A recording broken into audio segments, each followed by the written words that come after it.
Una de las cosas más interesantes de esta segunda temporada de entrevistas de Jekyll City es que coincide con tiempo de elecciones. Y por acá pasarán algunos de los candidatos. Hoy tenemos al primero, a quien le damos la bienvenida y que además, yo a nivel personal quiero felicitar por haber contestado la carta abierta publicada en Jekyll City por Verónica Potes. Ya algunas precisiones sobre lo escrito por ella y por usted haremos a lo largo de la entrevista, pero en todo caso le damos la bienvenida con un agradecimiento grande por estar acá, Guillermo Lazo. Muchas gracias, Fernando, y a las órdenes. Presidencial de Creo. Así es. Creo no denota algo de duda. No, creo es un acto de fe, de crear que esta es una opción para crear oportunidades en el Ecuador. Tanto ecuatoriano, joven, adulto y adulto mayor, que espera una oportunidad en su propia tierra, en su propio país, de tener un empleo y de vivir con felicidad y seguridad en familia. Es un acto de convicción. Es un acto de convicción. Yo creo. Siendo esto un acto de convicción, Guillermo, usted fue gobernador del Guayas en el año 1998 hasta el 99. 98 al 99, exactamente un año. Exactamente un año, y luego fue por un mes más superministro de Economía del gobierno de Maguad. Así es. Luego asesor económico y embajador itinerante en el año 2003 del gobierno de Gutiérrez. Así es, por apenas un mes, mes y medio. Bien. ¿Cómo evalúa esa participación política previa, anterior? Mire, partamos por una definición.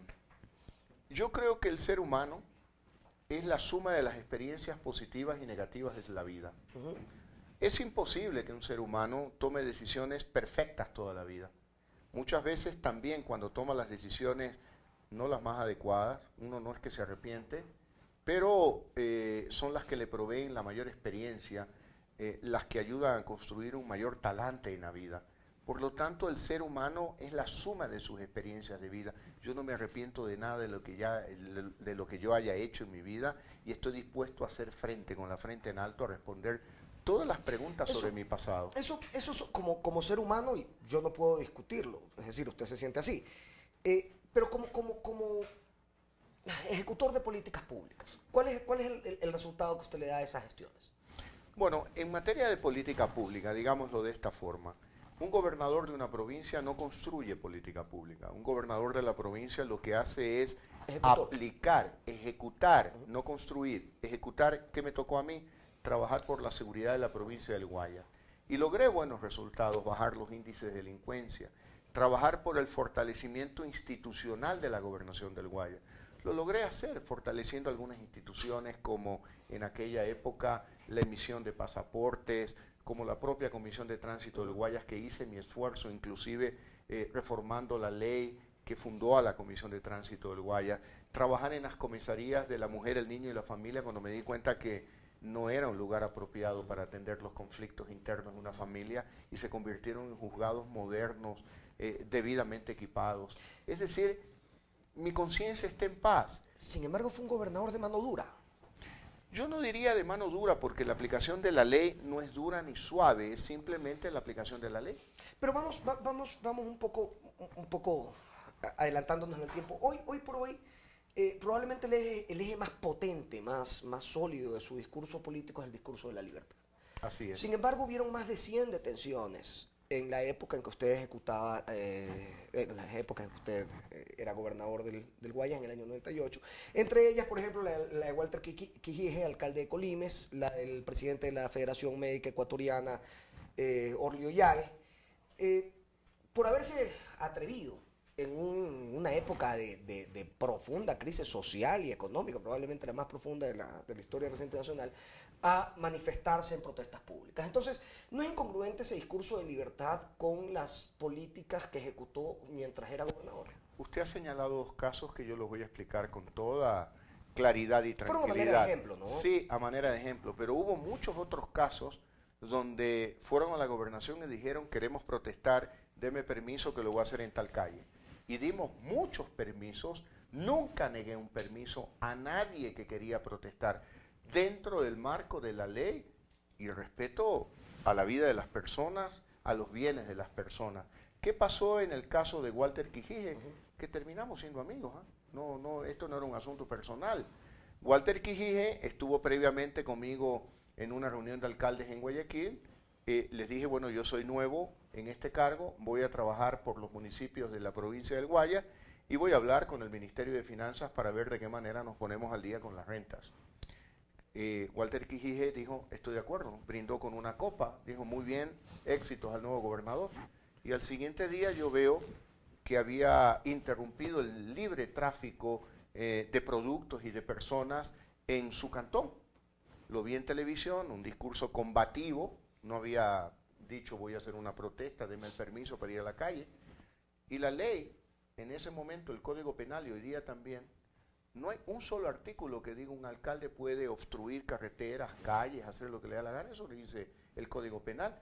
Y la ley de régimen municipal no consta en ese momento, y no creo que ahora, constaba ningún artículo que diga un alcalde tiene derecho a interrumpir las vías, poner piedras, quemar llantas, no dejar que pasen los buses, no dejar que pasen las mercaderías. Por lo tanto,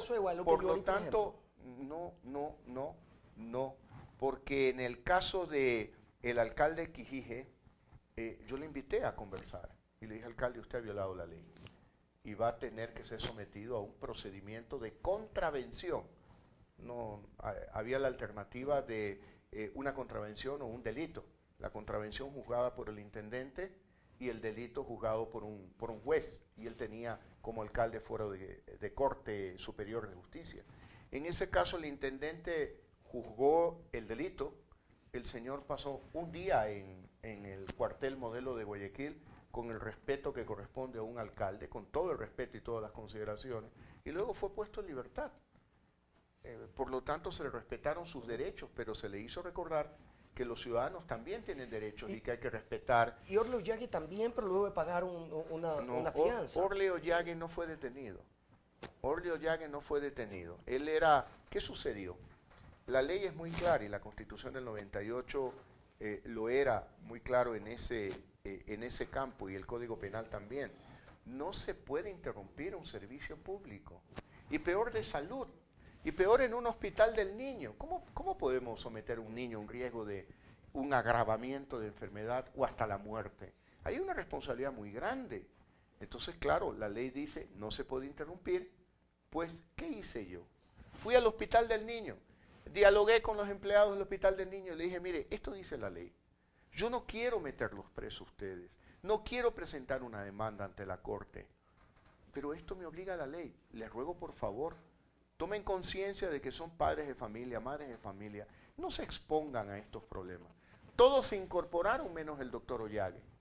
Bueno, fui donde el presidente de la Corte Superior de Justicia, presenté la denuncia y nunca lo tomaron preso porque él se fue por los techos y tampoco se trataba de mi lado, de una persecución personal.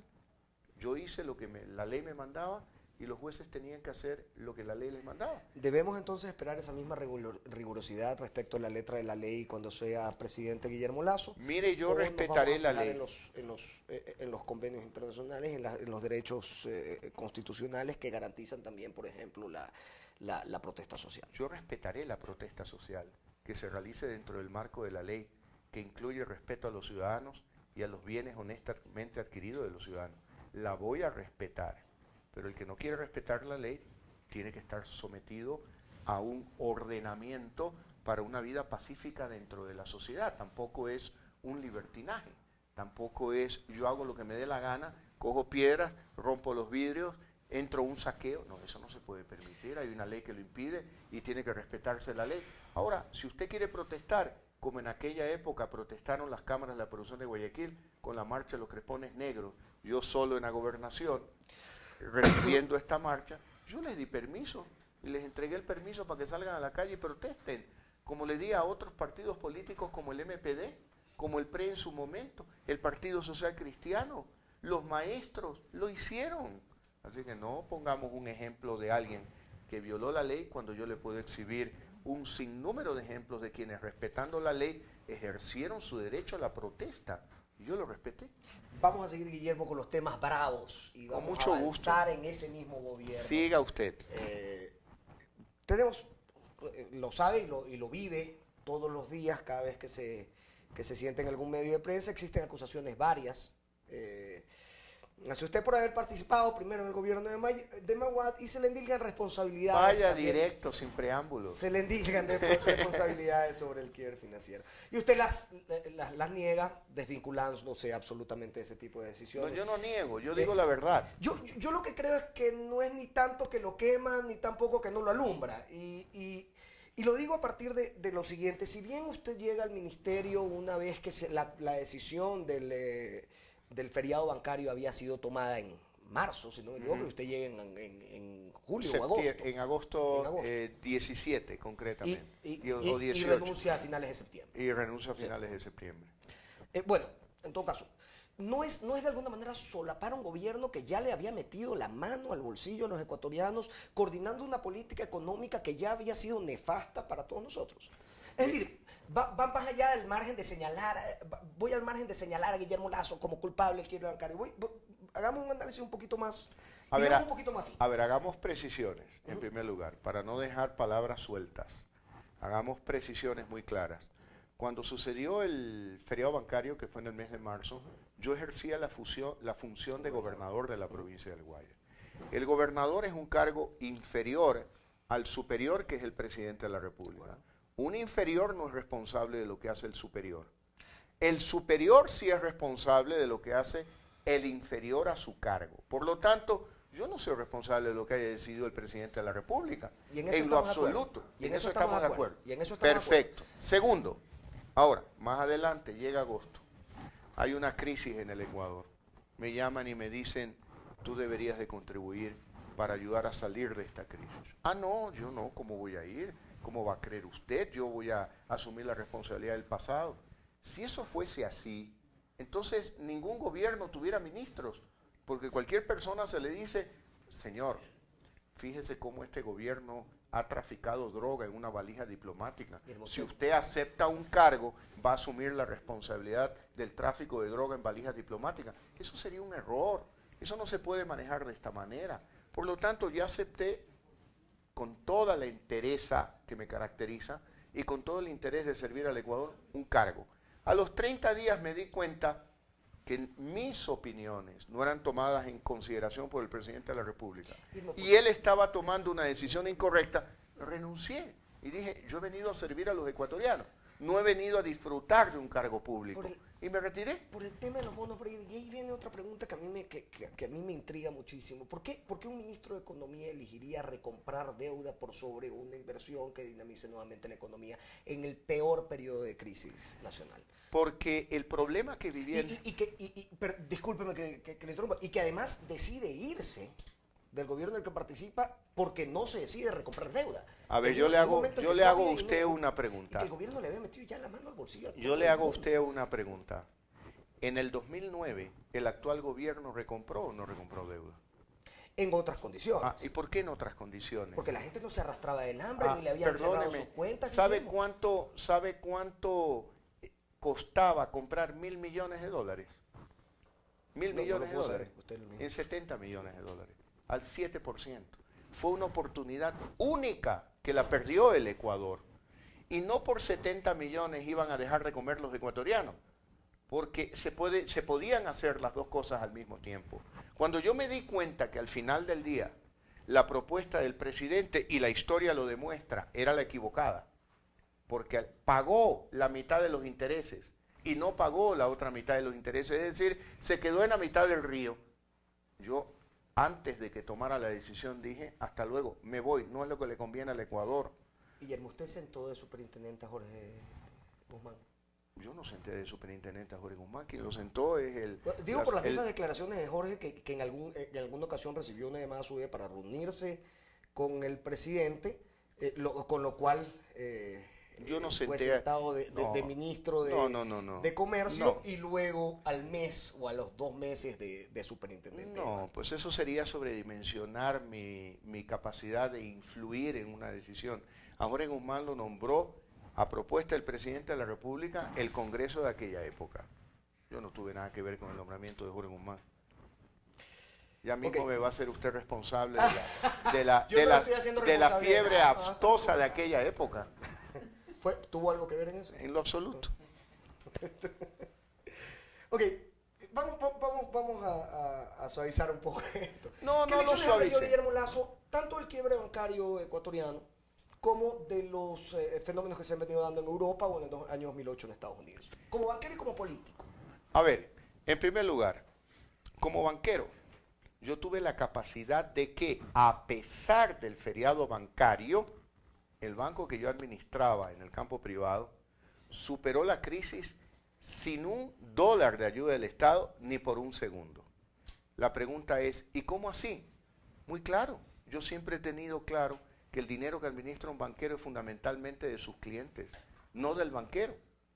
Y hay que administrarlo con pulcritud, por lo tanto había una administración pulcra, no habían créditos vinculados, habían créditos bien otorgados a buenas empresas que respondieron aún en la crisis y el banco pudo sobrellevar esa crisis, inclusive asumiendo costos dentro del banco para subsidiar al Estado, a diferencia de otros bancos que quebraron y le causaron un perjuicio al Estado. Guillermo, usted ha dicho abiertamente que su gobierno reducirá impuestos. Sí, claro. Concretamente, ¿qué impuestos reduciría? El primero, el impuesto a la salida de capitales. ¿Por qué? Lo que más necesita el Ecuador es capitales, locales e internacionales, para invertir en proyectos, en nuevos proyectos que generen empleo para los ecuatorianos. Y esto se lo dije al presidente de la República actual, cuando me invitó a una reunión en noviembre del 2008, en frente de la prensa nacional y de más de 120 empresarios en la ciudad de Guayaquil. Le dije, perdóneme, presidente, utilizar un ejemplo. Usted es profesor universitario y los profesores utilizan ejemplos sencillos para explicar cosas complejas. El impuesto a la salida de capitales es como que le digan a alguien, venga nomás al cine que no paga la entrada. En lugar de ir 1.000 van a ir 10.000, porque dice ya no hay que pagar entrada. Una vez que ven la película, a la salida le dicen un ratito, de aquí no sale hasta que no pague el valor de la película. ¿Qué le están diciendo en el fondo? Ya la entrada no se cobra la entrada se cobra la salida. Y ese es un impuesto al ingreso de capitales. Y lo que más necesita el Ecuador son capitales para poder desarrollarse. Como las bucetas viejas. Yo lo he escuchado, Guillermo, varias veces hablar en contra del impuesto a la salida de capitales. Sin embargo, su aliado político, Jaime Nebot, con quien van a presentar listas en Guayas, o en varias provincias, realmente no, creo que es únicamente en Guayas y en El Oro. En Guayas y El Oro, ok. Impulsó un impuesto a la circulación de capitales a nivel nacional. Y entonces yo no recuerdo que la crítica hubiera sido tan ácida como la que escucho ahora. Entonces hay una animosidad del sector empresarial contra todo lo que provenga del gobierno. No, en lo absoluto. En primer lugar, yo no represento a ningún sector empresarial. Yo lo que represento en este momento, habla Guillermo Lasso como candidato a la presidencia de la República del movimiento Creo. Yo no hablo a nombre de ningún sector empresarial. Y como tal he reconocido inclusive aciertos de este gobierno. Por lo tanto, no se trata de un maniqueísmo. Todo lo que propone alguien me opongo y todo lo que propone otro lo apoyo. En lo absoluto. El impuesto a la salida de capitales fue una propuesta del Partido Social Cristiano en aquella época. Le diría de circulación de capitales.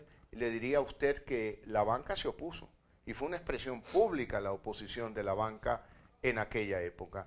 Así que bueno, el hecho de coincidir con el abogado Nebot, con el alcalde de Guayaquil en materia de descentralización, autonomía, generación de empleo, producción, apoyo a los sectores productivos, no me hace responsable de propuestas anteriores del alcalde. Pero ustedes son un movimiento nuevo. Los asesores son casi todos gente muy joven. Son, si se quiere, un rostro fresco dentro de la política nacional. ¿Por qué? ¿Por qué unirse con Nebot y con la tradicional partidocracia del país? Mire, es decir, en vez de impulsar a Manuel Ignacio Gómez, un tipo tan valioso, estamos impulsando a Andrés Roche. ¿Por qué? En primer lugar, Andrés Roche creo que va de director de la Comisión de Tránsito del Guayas o como se llame. Terrorífico donde esté. Bueno, esa es su opinión sobre Andrés Roche, pero no va de candidato asambleísta. Ahora, yo le digo un punto de fondo en el cual discrepamos respecto de su pregunta. En el Ecuador tenemos una tendencia a estigmatizar a todas las personas en función de su pasado. Es decir, el que tiene una hoja de vida que dice, este fue gobernador, este fue legislador, este fue ministro, este fue tal, este fue el otro, tíralo al tacho de basura porque tiene pasado. Es como decir que los ecuatorianos son descartables, como las toallas sanitarias o como un tisú, no puede ser.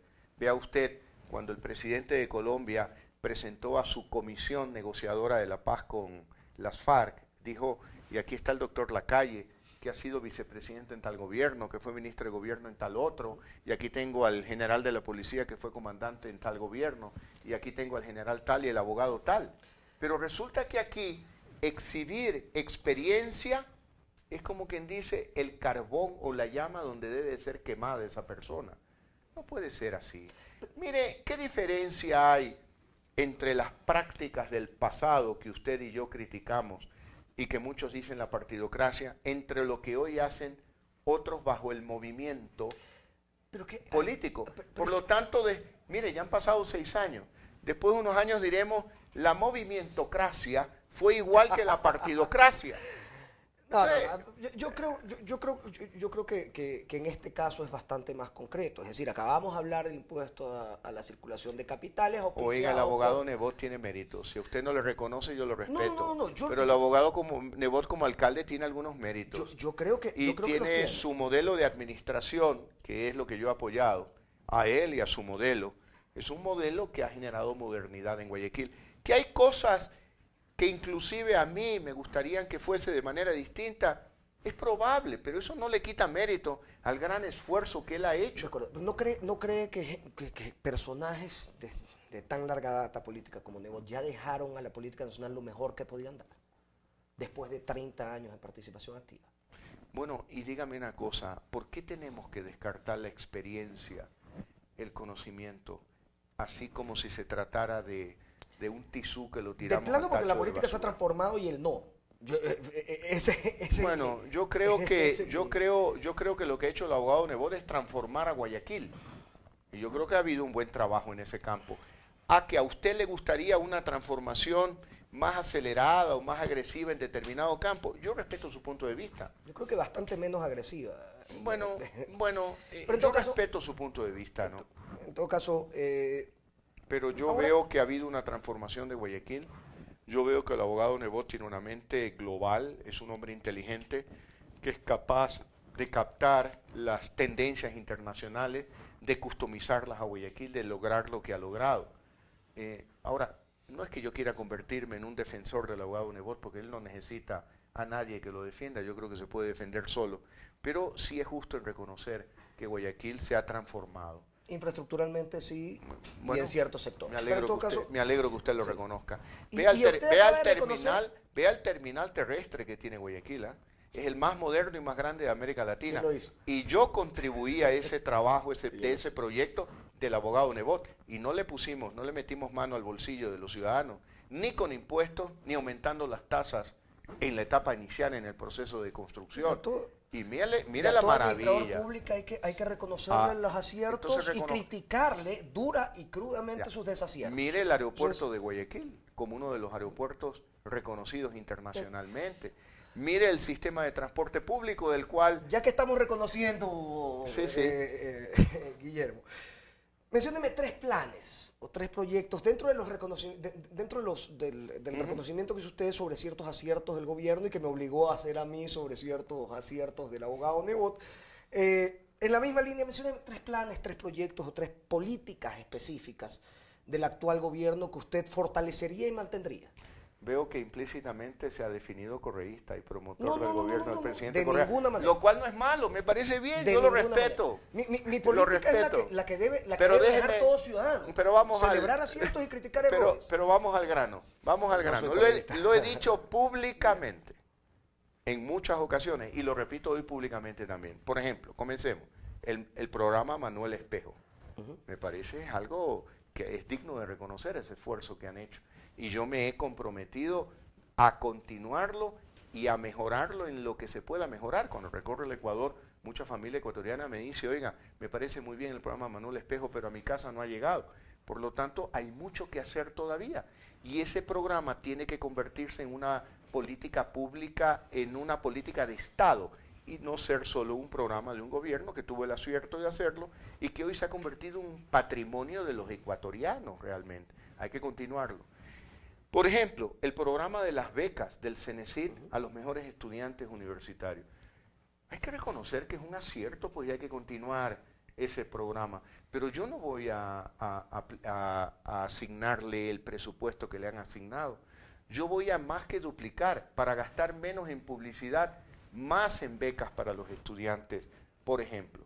Tercero, las escuelas del milenio. ¿Usted ha ido a las escuelas del milenio? Precioso. Yo sí he ido. Yo he estado ahí. He estado en la de Huaquillas. Y eso es un trabajo extraordinario. A mí me parece muy bien. No sería decente dejar de reconocer que ha sido un acierto. Yo las voy a continuar. Ahora, ¿dónde está el problema? Las escuelas del milenio son apenas 20 o menos de 50, porque no tengo el número exacto en este momento. ¿Y cuántos son los establecimientos educativos públicos en el Ecuador? 24.000. 24.000. Y muchos de ellos, especialmente en las zonas rurales, no tienen pizarra. Si tienen pizarra, no tienen banca. Si tienen pizarra y banca, no hay techo. Si tienen pizarra, banca y techo, no hay tiza. Y si tienen pizarra, banca, techo y pizza, no hay un profesor o no hay un profesor con la debida capacitación para proveer una educación de calidad. Por lo tanto, hay que cubrir ciertos aspectos fundamentales, digamos. Si usted no tiene una unidad de transporte o tiene una moto o bicicleta dañada, pues no se compre un BMW antes de arreglar la motocicleta, ¿no? Arregle lo básico, lo fundamental. Entonces yo creo que una atención fundamental es esos 24.000 establecimientos públicos que merecen atención en cuanto a su infraestructura educativa, ¿no? Así que le puedo reconocer. Ahora le puedo reconocer, ¿cómo voy a negar, ahora que recorre el Ecuador, esta rehabilitación de las carreteras? Porque no es construcción de carreteras, es el mismo trazado de las carreteras que construyó Velasco Ibarra y que construyeron otros presidentes en el pasado, que ahora se las ha rehabilitado y son modernas y sin duda alguna uno lo disfruta. Pero también hay que reconocer que esto ha sido posible gracias a un alto precio del petróleo. Y ahí viene una de las diferencias que yo tengo con el modelo de desarrollo del Ecuador, no de los últimos 5 años, de los últimos 30 años. Y por eso yo planteo la despetrolarización de la sociedad ecuatoriana, porque no podemos seguir dependiendo del alto precio del petróleo. No es lo mismo que está haciendo Rafael Correa a través del cambio de matriz energética y la construcción de 8 hidroeléctricas alrededor del país. Es decir, existe la generación mediante quema de hidrocarburos y mediante generación eléctrica. De alguna manera nos vuelve menos dependientes. Déjeme explicarle a usted. Solamente permítame terminar esta idea, Guillermo. Por otra parte, existen varios de esos recursos que el mismo gobierno se ha gestionado para sí mismo. Es decir, no necesariamente todo sale de la venta de petróleo, sino que además ciertos excedentes del producto de petróleo que estaban destinados para pago de deuda se destinaron a causas sociales. Y eso también es una gestión propia del gobierno. A ver, Fernando, ¿cuáles son, y esta es mi crítica al modelo de desarrollo del Ecuador, y vuelvo a insistir, mi crítica desde hace 40 años, no al modelo de desarrollo de los últimos 5 años. ¿De qué depende el Ecuador? Del alto precio del petróleo y del endeudamiento público. Cuando el precio del petróleo está alto, el Ecuador está bien. Cuando el endeudamiento público permite que el Ecuador tenga acceso al crédito, en este caso chino, estamos bien. Cuando el precio del petróleo caiga, que ya empezó a caer, ya está hoy día en $85, ya no en $120, entonces se restringe la economía ecuatoriana. Y cuando se cierra la puerta del acceso al crédito chino, sucederá lo mismo. ¿Qué es lo que yo propongo como un cambio en la visión de desarrollo?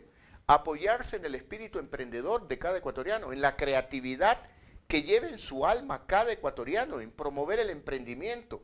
Vea usted, Fernando, acaba de la economía ya llegar al 50% de la economía pública de la economía total. Por lo tanto, cada día el Estado le quita espacio a los ecuatorianos, le quita espacio al individuo, le quita espacio al ciudadano de a pie en su capacidad creativa. ¿A base de qué? Más impuestos. En 6 años tenemos 10 reformas tributarias. Comenzamos el año con una reforma tributaria X y terminamos el año con una reforma tributaria Y. ¿Eso qué implica? Quitarle recursos a los ciudadanos quitarle recursos a los emprendedores y restarle la capacidad de que lleven adelante un proyecto para poder generar empleo a muchos ecuatorianos. Un pozo petrolero que se descubra y se explote, máximo generan 20, 30 empleos a técnicos ecuatorianos, y eso está muy bien. Eso está muy bien, yo no digo que no. Pero el dinero de ese pozo petrolero, ¿a dónde va? Al gobierno. Y es el gobierno el rico, el que tiene dinero en el bolsillo. Pero si usted promueve el emprendimiento y con inversión local o internacional se instala una fábrica que demanda 1000 puestos de trabajo para 1000 ecuatorianos, entonces, ¿qué tenemos? La oportunidad para el ciudadano. ¿Y qué recibe el gobierno? Los impuestos derivados de esa actividad que es además sostenible en el tiempo.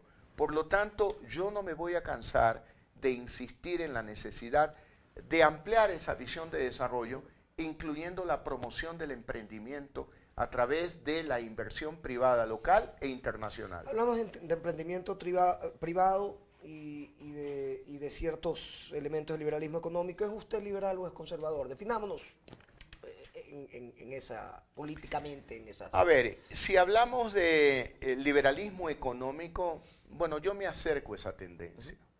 Yo diría que si usted me dice, entonces usted es un libertario. No, yo no soy un libertario. Yo creo en el liberalismo económico, yo creo en la libertad económica, pero creo que el Estado debe de regular un marco de acción que debe de ser respetado también para defender los derechos laborales, los derechos de la naturaleza y los derechos del Estado también. Pero no podemos pensar que el Estado es todo, ni que el mercado es todo. Debe haber una combinación entre la participación de la inversión privada con una regulación del Estado que regule, que no administre y que no se meta tanto en la vida de los ciudadanos. Regulaciones de qué tipo. En el campo, me interesa lo que acaba de decir. En el campo tributario, en el campo tributario, en el campo laboral, en el campo del medio ambiente y la regulación en general. No podemos desarrollar este concepto de prohibido olvidar tal cosa, prohibido hacer tal cosa, prohibido tomar cerveza los domingos, prohibido declarar en la prensa independiente, prohibido que los ministros entreguen información a la Asamblea. Prohibido. Yo lo que quiero plantear ahora es aquella frase de la revuelta de 1968 en Francia, que me parece una frase actual en el Ecuador. Prohibido prohibir. Me parece muy interesante lo que dice, porque y aquí vamos a entrar a un tema que a lo mejor se manejó en la carta que le envió Verónica Potes. ¿Usted conoce el antecedente de la carta? En la entrevista de Radio Atalaya. ¿no Pero cierto? contémoslas un poco para que las conozcan quienes están viendo esta entrevista. Yo tuve una entrevista en Radio Atalaya. Ahí estaba María Rosa, esta señorita Polit. O señora María Rosa Polit, más conocida como Merlina del Golfo en el mundo tuitero. Y ella estaba trasladando las preguntas que estaban haciendo a través de Twitter. Y una de ellas es de la abogada Verónica Potes. Y me planteó una pregunta relativa a los grupos minoritarios, los GLBT. Y yo le contesté y dije, bueno, yo soy respetuoso de la intimidad de las personas. Ella insistió y dijo, bueno, pero no es un tema de intimidad porque no se trata de que la gente esté guardada en el closet. Y yo dije, bueno, mire, yo estoy dispuesto a escuchar. A mí tampoco se me puede pedir que yo tenga las respuestas para todo. Durante 42 años yo he sido banquero, yo no he sido ni activista político ni activista social. Tengo el derecho de decir, hay cosas que yo no conozco. Y permítame conversar. ¿Qué tal si la persona que acaba de hacer la pregunta? A ver, son relacionados a derechos ciudadanos. Por supuesto, y que estoy en el proceso de conocerlas. Por supuesto, pero qué mejor manera de conocerla que una persona como Verónica Potes, que le interesa el tema, a quien yo le dije, ¿por qué no viene a conversar conmigo? ¿Por qué no viene y me da sus puntos de vista? Escucha los míos. Y probablemente quizás derribemos los que están dominando estos calificativos de que este es ultraconservador, yo soy ultraliberal y por lo tanto lo que... no, por favor. Si de la Asamblea Nacional sale, en la Asamblea pasa una reforma que contradiga su postura moral o la postura moral de la iglesia a la que usted se pertenece, ¿la vetaría de plano? A ver, seamos precisos, porque la pregunta que está usted haciendo... Eutanasia, aborto, legalización de las drogas. Mire, yo soy un defensor de la vida, y defensor de la vida desde la concepción hasta la muerte natural. Yo no aprobaré ninguna ley que me envíe a la Asamblea, ni aprobando al aborto ni la pena de muerte. Yo respeto la vida, y ese es un principio fundamental para mí. Ahora, si hay alguien que no coincide conmigo, yo lo respeto. ¿Propondría entonces un proyecto de ley para matrimonio igualitario? Mire usted, hablemos de matrimonio. Yo creo que la Constitución actual ya reconoce la unión civil de dos personas, independientemente del sexo, del mismo sexo, distinto sexo. Pero, con toda sinceridad, matrimonio es la unión de un hombre y una mujer con la capacidad de procrear hijos y de crear una familia. Debemos esperar esa posición personal de Guillermo Lasso, debemos esperarla de que la administre el Estado. ¿Qué tal si me da la oportunidad de contestar? Porque si no me da la oportunidad de contestar, por favor, pareciera que no tengo una opinión al respecto. Para mí la familia es ese núcleo integrado por un hombre y una mujer con una característica fundamental, la procreación. La procreación y de esa manera darle continuidad a la humanidad. Entonces, si hablamos de la unión de dos personas del mismo sexo que quieren compartir sus vidas y que quieren compartir sus bienes, bueno, ya está reconocido en la Constitución. Y yo no me opongo a una sociedad civil, pero no me digan que eso es matrimonio y que hay que reconocerle todos los derechos de lo que es el matrimonio bajo un concepto natural. Y no es eso pensar desde una abstracción. Es decir, y me voy a referir al caso Saya. Déjeme contestarle algo, porque usted acaba de hacer una afirmación. Usted habla de abstracción. No hice la afirmación, le pregunté. Ya, usted me preguntó. Usted me preguntó. Yo le voy a contestar ahora. Yo le voy a dar un ejemplo muy concreto. El extremo para ilustrar. ¿Qué pasa que de aquí en adelante solo hay uniones civiles del mismo sexo y ya no hay matrimonios de dos personas de diferentes sexos? Va a llegar un punto en que la humanidad se acabó. Eso también es pensar desde abstracciones. No. Yo le estoy poniendo un ejemplo muy concreto. ¿Cuál es la realidad que nos dice? Nos dice que hay dos madres que quieren inscribir una niña en el registro civil. Esas son realidades. Esas cosas ocurren. ¿Y qué quiere que haga la autoridad del registro civil cuando la ley le manda a decir nombre del padre, Juan? Nombre de la madre, Pedro. Señor, tiene que haber... Y eso ocurre precisamente cuando los legisladores piensan las sociedades desde abstracciones y no desde hechos reales a los que deben darle respuesta a las autoridades públicas. Pero en todo caso... acá definamos claramente, yo respeto sus puntos de vista, aspiro que usted respete los míos, pero las opiniones de un ser humano están enmarcadas dentro de un conjunto de principios y valores, ¿no es verdad? Usted tiene los suyos, yo tengo los míos. Y los míos son los míos. Los míos no son unos en este bolsillo para caerle bien a usted y otros en este otro bolsillo para caerle bien al Señor. Yo tengo uno solo, un solo principio. Y yo creo en la vida, por eso defiendo la vida desde la concepción. Yo creo en el matrimonio entre un hombre y una mujer y su capacidad creativa para crear ese núcleo familiar, ese núcleo fundamental de la sociedad que es la familia. Yo creo en eso. Guillermo, como presidente uno se ve obligado al reconocimiento de derechos que a lo mejor no parten de su convicción personal. Es decir, y mi pregunta es clara, es decir, el presidente Guillermo Lasso propondría un proyecto de ley para matrimonio igualitario. No. ¿Para la legalización de las drogas? Para la legalización de las drogas, yo creo que cada tema tiene que ser hablado con un poquito de calma, ¿no? Con el tiempo debido, con la prudencia debida, no lo podemos así. Usted tiene un avión que tomar y estoy corriendo por eso. No corra. Yo tengo todo el tiempo del mundo y quiero decirle que esta entrevista la estoy disfrutando y no quiero que termine, con toda sinceridad. Así que use el tiempo que usted quiera. Que tengamos claro eso. Cuando hablamos de drogas, es un fenómeno global, ni siquiera es solo regional. Yo creo que un país por sí solo no puede tomar una decisión. Legalizo las drogas y aquí se convierte en un paraíso de las drogas. Es un tema que debemos de debatirlo y mi propuesta como presidente del Ecuador será reunámonos a aquellos países, Colombia, Perú, Ecuador, Centroamérica, México, que supuestamente están señalados como ustedes son los de la producción y tráfico de droga. ¿Por parte de quién? De los grandes consumidores de la droga. Armar un bloque y decir, a ver un momentito, señores, discutamos este tema. porque este fenómeno existe por oferta y por demanda, y hay una gran demanda. Yo, por ejemplo, ¿qué creo? Yo no creo que John Smith en los Estados Unidos deba de pagar más impuestos para que Fernando Ampuero pague menos en Ecuador. Pero asimismo creo que los impuestos que paga Guillermo Lasso y Fernando Ampuero en el Ecuador es para cuidar a los niños y jóvenes ecuatorianos. No es para cuidar a los niños y jóvenes de los Estados Unidos. Por lo tanto, usted, Estados Unidos, usted, Europa, cuide a sus niños y a sus jóvenes. Yo cuido a los míos. ¿Qué quiero decir con esto? Yo no voy a sacrificar un presupuesto escaso del Ecuador para andar cuidando a los niños y jóvenes de los Estados Unidos y de Europa, que merecen ser cuidados por principio ético, pero a ellos. Por sus propias autoridades públicas. Por a ellos. Mi responsabilidad como presidente de la República son los niños y jóvenes ecuatorianos y no sacrificaré recursos para la salud y para la educación. Por lo tanto, es bueno sentarnos y decir, a ver, señores, pongámonos de acuerdo y vamos a discutir vamos a hacer una evaluación y un balance de cómo ha funcionado este esquema de lucha contra el tráfico de droga, contra el consumo de droga. ¿Ha sido o no ha sido eficiente?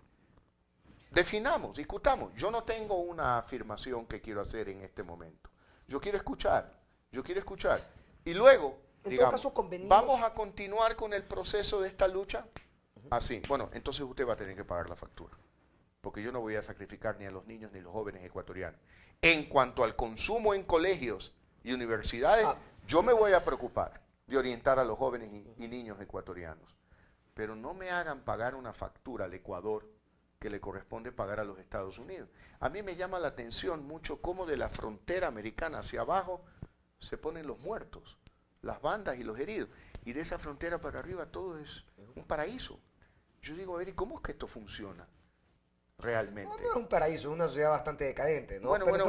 Bueno, pero en materia de lucha contra las drogas, usted no ve que hay una banda que murió por ahí, que hay una guerra que convoca al presidente de los Estados Unidos a tener que usar recursos de la educación para luchar contra las bandas delincuenciales. Me interesa y me parece importante. Convenimos entonces de que la política de la lucha contra el narcotráfico a nivel regional debe ser revisada. Sí.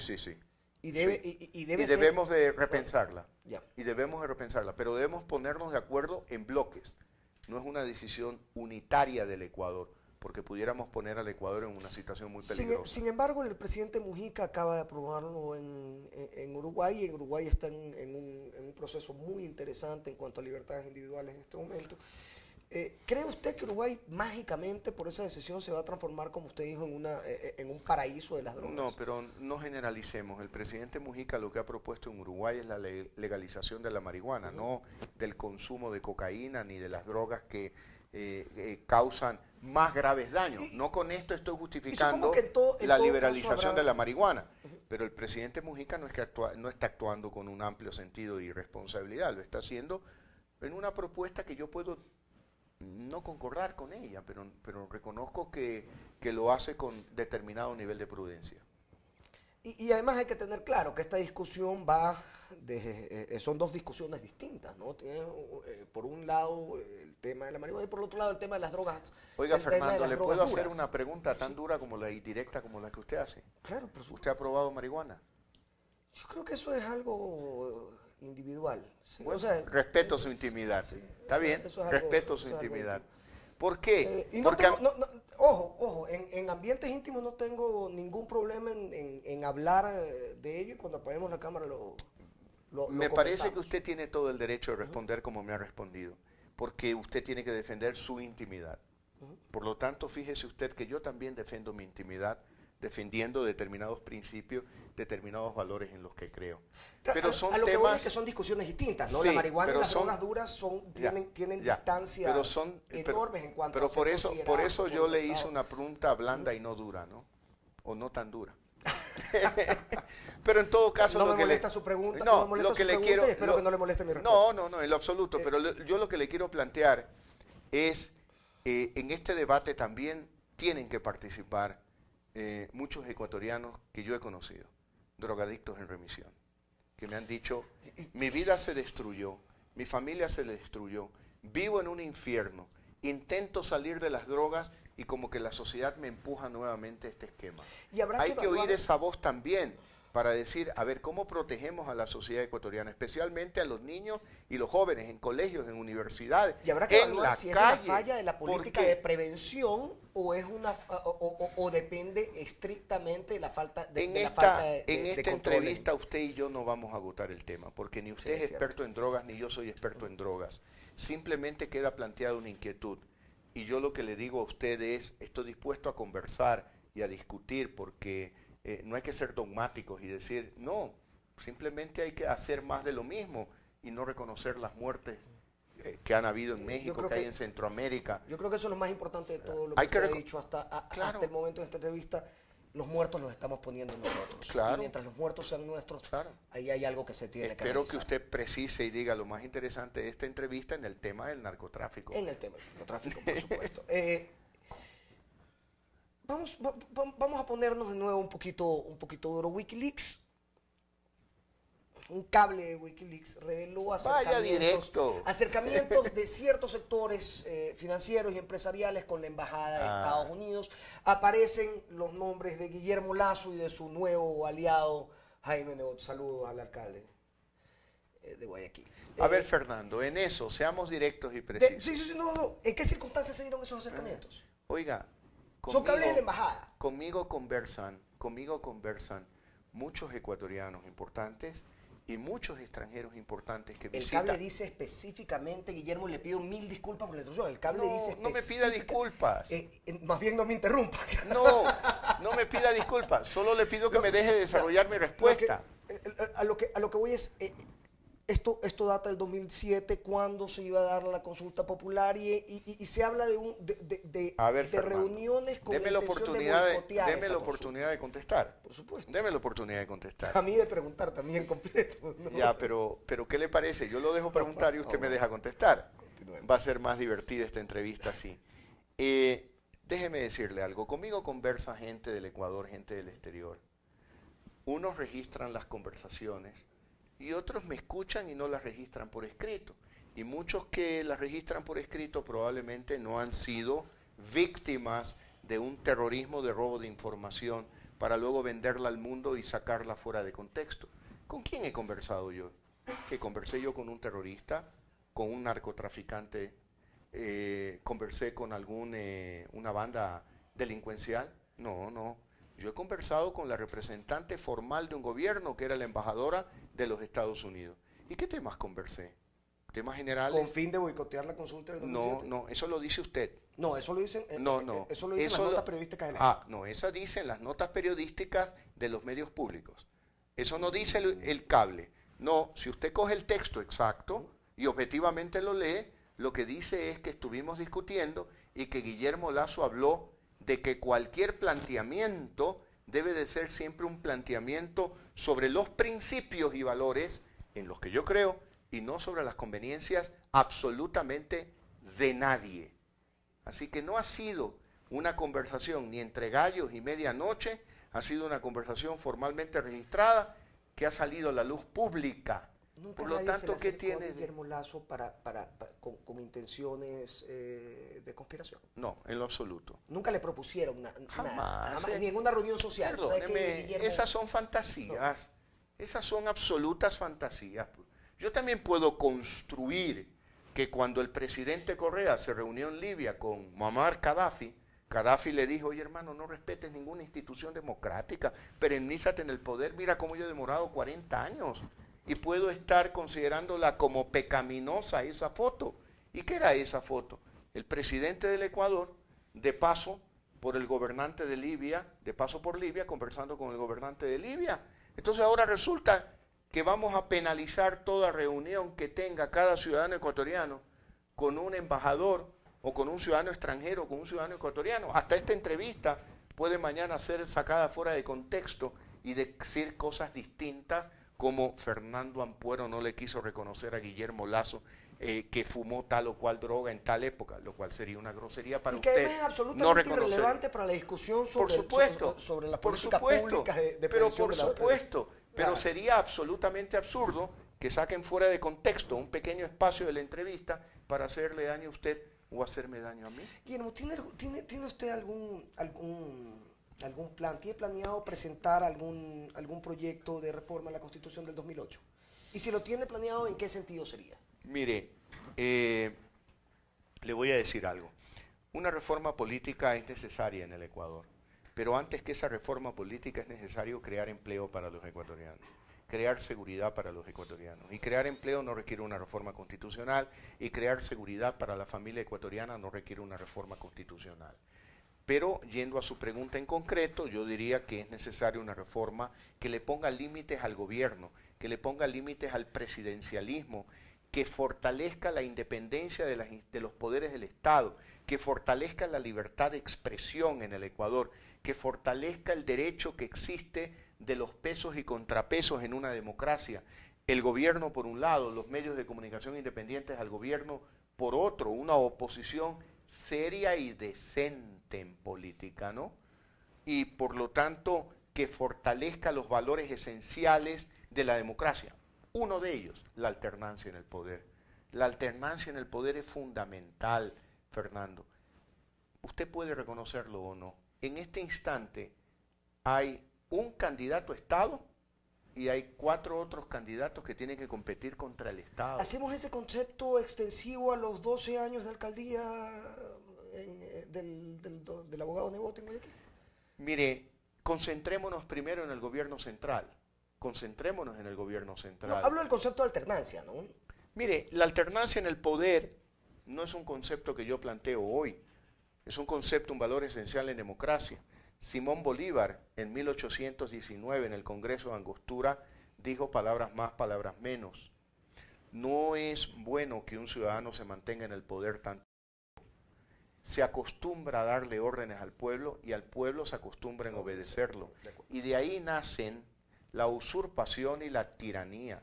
Lo dijo Simón Bolívar, no lo está diciendo Guillermo Lazo. Sí, pero por lo tanto, si ese ver, concepto y el privilegiar ese concepto de alternabilidad, al privilegiar ese concepto de alternabilidad, lo está haciendo usted extensivo a los 12 años. Que yo hablo de principios.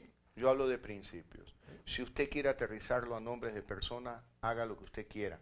Yo me quiero quedar en los principios para que sea una discusión libre, sin estos obstáculos de decir, oye, si dices esto, golpeas a este, favoreces a este. Replanteemos la pregunta. Quedémonos con un valor esencial de la autoridad pública esté 12 años sentado en el mismo puesto. Yo estoy planteando como un principio de la democracia la alternancia en el poder. Y no lo planteo yo porque se me ocurrió de la noche a la mañana, sino parece que aquellos libertadores como Bolívar, si se los lee correctamente, lo plantearon en el año 1819. Y sobre todo, cuando la institucionalidad del Ecuador es una institucionalidad débil y hay la tentación de que los gobernantes consideren confundir su función de presidente de la República con la función de candidato y digan, para oponerme a este adversario, entonces tengo este arbitrio legal y le mando este proyecto de ley para golpear al sector al que él pertenece o pertenecía. Y para este otro hago tal o otra cosa utilizando las instituciones del Estado. Eso es peligroso. Eso es peligroso porque pone en riesgo la libertad de los ciudadanos. Y por eso yo planteo que aunque el gobernante haga bien, hay que cambiarlo. Porque la alternancia en el poder es esencial en la vida democrática de un país. No, hemos hablado del exceso de gasto publicitario del gobierno. Sin embargo, usted Corrijamos algo. Usted dijo exceso de gasto publicitario del gobierno. Yo no he hablado de eso. Yo he hablado de un presupuesto de gasto de publicidad del sector público, que no solo es gobierno, sino otras instituciones del Estado ecuatoriano. De acuerdo. Y en esos 300 millones que se mencionan hay una serie de publicaciones. Correcto. Que no necesariamente van a publicidad. Le doy otra fuente. Sin embargo, Guillermo Lazo es probablemente el candidato que más se ha publicitado. Y a eso iba. Sí, pero no confundamos recursos públicos con recursos privados. No lo confundamos. Mi inversión publicitaria en la promoción de un libro, y que voy a notarizar los gastos que yo he tenido, yo no tengo ningún problema en contarlo. ¿Estaba promocionando un libro o estaba promocionando un candidato? Yo he estado promocionando un libro y mi pensamiento. Y cualquier ecuatoriano como ustedes, a través de las redes sociales, están promocionando su pensamiento. ¿Por qué Jekyll City sí lo puede hacer ¿Y por qué se cuestiona a Guillermo Lasso que no lo pueda hacer? ¿Por qué? Usted puede hacerlo. Entonces, bueno, pero yo lo puedo hacer. Me parece que el corte de los spots iba un poco más hacia promocionar al autor del libro que al propio libro. Bueno, estamos promocionando el pensamiento, el libro, el pensamiento del autor. ¿Pero cuál es el problema? Usted quiere restringir mi libertad individual. Que hay una exposición en medios superior ¿Cuál es el al problema? del resto de candidatos. Pero eso de alguna manera podría ser considerado si como yo una tengo trampa la a la ley capacidad electoral. de producir ideas y otros candidatos no tienen la capacidad de producir ideas y por lo tanto no escriben libros, bueno, ya no es culpa mía, ¿no? Perdóneme. Yo creo todo lo contrario. Vea usted, Fernando, ¿qué se decía en el Ecuador? Es que se presentan los candidatos que bailan en tarimas, que cantan en tarimas, que comen en público, que son divertidos, que hacen reír, y no sabemos ni cuáles son sus antecedentes, ni cuál es su pensamiento. ¿Qué tal Cantibala, Yo escribo un libro para contarle a los ecuatorianos con pelos y señales mi vida, y luego escribo otro libro para escribirle mi pensamiento sobre la realidad del Ecuador, lo que yo he reflexionado, y llama la atención. Resulta que cuando se maneja el discurso del insulto y la división, ya es normal. Cuando Guillermo Lasso se integra a un hombre de izquierda como Auqui Tituaña, un honorable y sólido dirigente indígena, llama la atención. Entonces parece que la virtud, como no se la practica en el Ecuador, parece que está ya llamando la atención. Vea usted, Guillermo. Fernando. ¿Cómo bailo yo? Me encanta bailar. Bailo salsa, pero bailo con mi esposa. En las fiestas familiares, dentro de mi casa. Mi gran fiesta del año es la fiesta de fin de año. Nos va a invitar a un meeting para... Cuando quiera, vaya a un meeting. En un meeting no pienso bailar. Yo bailo con mi esposa y bailo salsa. Y ella me admite mis errores. Y bailamos muy lindo y la pasamos lindo y disfrutamos. Y ayer el son que toca en las reuniones, en las convenciones, creo. Qué divertidos son, ¿no? Ah, fantástico. Y yo le puedo contar a usted que cuando... son puras sandungas, son buenísimas. Claro, y me encanta bailar con Gilberto Santa Rosa, con la música de Gilberto Santa Rosa, con Juan Luis Guerra, con Carlos Vives, que ha regresado al espectáculo promoviendo un nuevo disco. Me parece fantástico. Yo recuerdo haber ido a un show en vivo con Carlos Vives en Cartagena, una reunión del Banco Interamericano de Desarrollo. Y fue algo espectacular lo que se vivió ahí. La salsa me encanta. Vibro con la salsa, con el vallenato y la salsa. Me encanta y lo disfruto. Y cuando lo escribía en Twitter, algunos amargados me insultaban y me decían, no, tú has de escuchar solo jazz refinado. Y es que sufridores que son. Pero es que usted dijo que estaba sentado en una chancleta de cerveza fuera de la despensa escuchando salsa. Yo nunca dije eso. Algo así era el tweet, yo me acuerdo. Yo conté que estoy en la playa mirando el mar. Eso así. ¿Usted se acuerda? No, pero luego también estaba tomándose una vestida de novia fuera de una tienda. No, yo en mi casa, y lo conté, porque estaba con mis hijos, con mis amigos.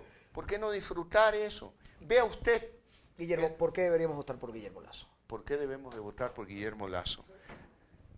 Porque Guillermo Lasso ha decidido luchar en esta lid electoral para defender la democracia, para defender la libertad, para promover el emprendimiento, para generar empleo, para generar seguridad para los ecuatorianos, en un ambiente democrático, de libertad y con profundo sentido de responsabilidad social.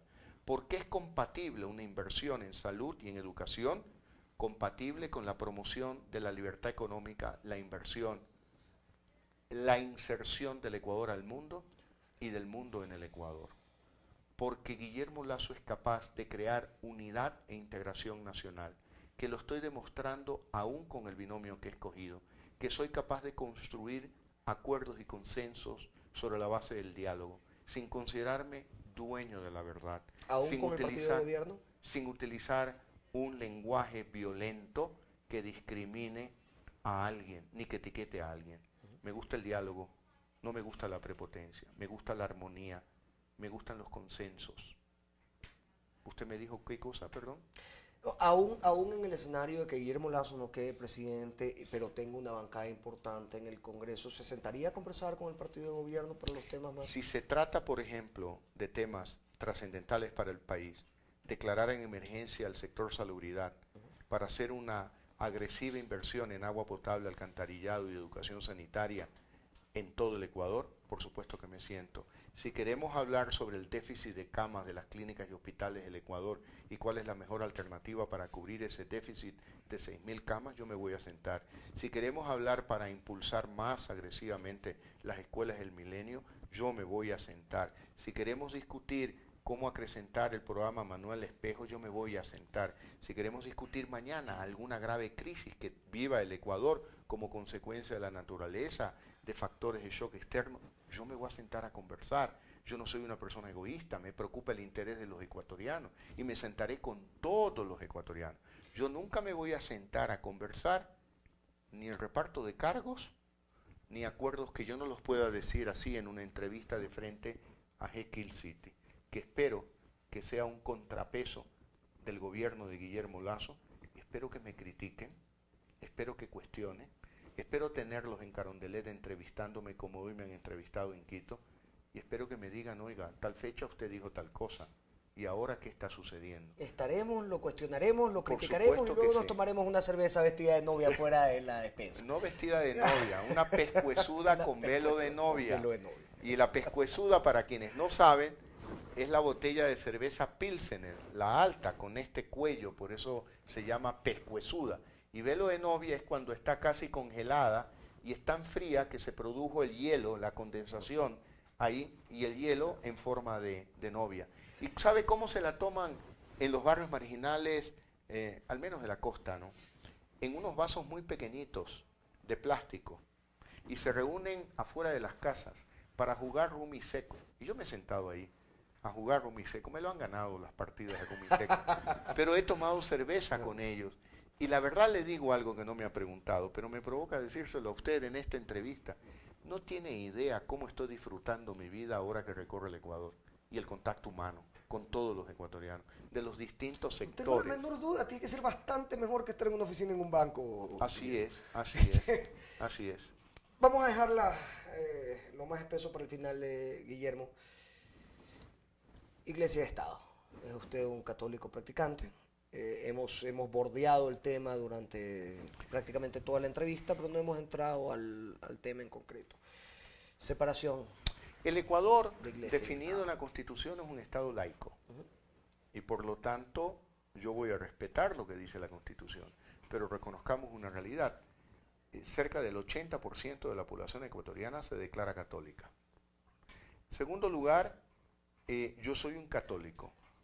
Aquellos católicos que creen en ese Cristo que está en la cruz, con los brazos extendidos, en señal de que nos acoge a todos, inclusive a los que todavía no creen en Él.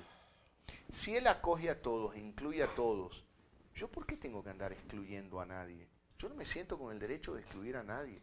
Por lo tanto, como presidente, administraré un Estado laico, respetaré a la Iglesia Católica como mi iglesia, la fe de la que yo participo, y respetaré también a los evangélicos y a los ecuatorianos que hayan optado por esa religión. Yo no tengo por qué imponer. ¿Y tomará sus decisiones al margen de sus convicciones religiosas? En los aspectos que corresponda al Estado laico, por supuesto que sí. Yo no tengo, mire, lo repito ahora, lo que he dicho anteriormente. Yo lo que pretendo ser es presidente del Ecuador. Yo no pretendo ser el administrador de la moral individual de cada ecuatoriano. No, definitivamente que no. Muchísimas gracias, Guillermo, por estar en Jekyll City. Ha sido una entrevista muy entretenida. Muy amable, muchas gracias. Te agradezco.